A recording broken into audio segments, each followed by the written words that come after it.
നടൻ ഷൈൻ ടോം ചാക്കോ ഹോട്ടലിൽ നിന്ന് ഇറങ്ങി ഓടുന്നതിൻ്റെ CCTV ദൃശ്യം പുറത്തു വന്നിട്ടുണ്ട്.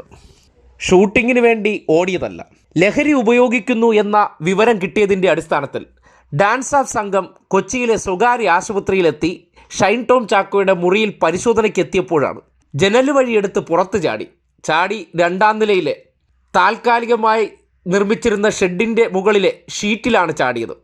ആ ഷീറ്റ് തകർന്നിട്ടുണ്ട്. അതിനുശേഷം അവിടെ നിന്ന് ഏറ്റവും താഴത്തെ സ്വിമ്മിംഗ് പൂളിലേക്ക് എടുത്തു ചാടി പിന്നീട് മതിൽ ചാടി ഓടുകയായിരുന്നു. പോലീസ് എത്തിയതേ ഉള്ളൂ. എന്തിനായിരിക്കും ഷൈൻ ടോം ചാക്കോ ഓടി രക്ഷപ്പെട്ടത്? നേരത്തെ ലഹരി പാർട്ടിയിൽ ഉൾപ്പെട്ടതിൻ്റെ അടിസ്ഥാനത്തിൽ അറസ്റ്റ് ചെയ്യപ്പെട്ടിട്ടുള്ള നടനാണ് ഷൈൻ ടോം ചാക്കോ.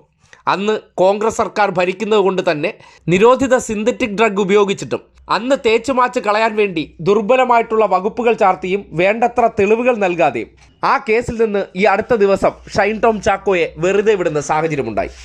അതിനു പിന്നാലെയാണ് സൂത്രധാരൻ എന്ന സിനിമയിൽ ലഹരി ഉപയോഗിച്ചുകൊണ്ട് സഹപ്രവർത്തകയായ നടിയോട് മോശമായി പെരുമാറി എന്നുള്ള പരാതി കൂടി ഉയർന്നത്. ഇതിൻ്റെ അടിസ്ഥാനത്തിൽ പോലീസ് ഷൈൻ ടോം ചാക്കോ താമസിച്ചിരുന്ന ഹോട്ടലിലേക്ക്